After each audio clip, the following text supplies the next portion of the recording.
আর নাজমুল স্বাধীনতা দিবসকে ঘিরে কয় স্তরের নিরাপত্তা ব্যবস্থা জোরদার করা হয়েছে জানাবেন।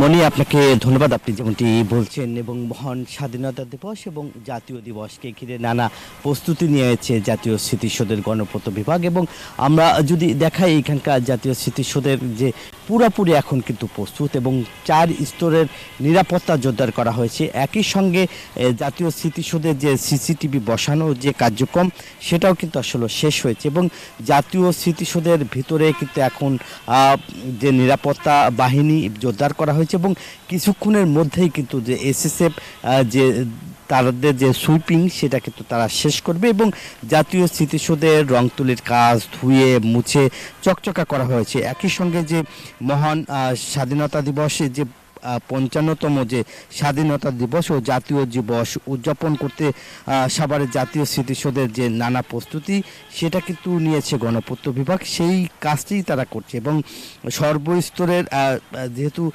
মহামান্য রাষ্ট্রপতি এবং অন্তর্বর্তীকালীন সরকারের প্রধান উপদেষ্টা এবং উপদেষ্টা পরিষদ এবং দেশি বিদেশি কূটনীতিক তারা শ্রদ্ধা নিবেদন করার পরেই কিন্তু জনসাধারণের জন্য উন্মুক্ত করে দেওয়া হবে ঠিক 7টার পরে এবং এরই মধ্যে কিন্তু যে 4 স্তরের যে নিরাপত্তা সেই পুলিশের পক্ষ থেকে ঢাকা আরিচা মহাসড়কের আমিনবাজার থেকে গণ বিশ্ববিদ্যালয় পর্যন্ত কিন্তু যে এই আইন শৃঙ্খলা বাহিনী থাকবেন এবং আইন শৃঙ্খলা বাহিনী যে যারা কাজ করবেন তারা বলছেন যে যেহেতু আশেপাশে যাতে কোনো যে এই জাতীয় স্মৃতিসৌধের বহিরাগতরা যাতে প্রবেশ করতে না পারে সেই কারণে কিন্তু আইন শৃঙ্খলা বাহিনীর যে কার্যক্রম সেটা আসলে করবেন এবং গতিবিধি নজরদারিতে রাখতে কিন্তু যে সিসিটিভি বসানো হয়েছে এবং যেসব উঁচু বিল্ডিং রয়েছে আশেপাশে সেই উঁচু বিল্ডিংগুলোতে পুলিশের বাইনাকুলার দিয়ে কিন্তু পর্যবেক্ষণের কাজ করবে। এই ছিল আমার কাছে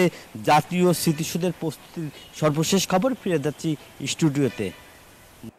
নাজমুল, আপনাকে ধন্যবাদ। এই ঈদে জামা জুতো অ্যাক্সেসরিজের ডিসকাউন্ট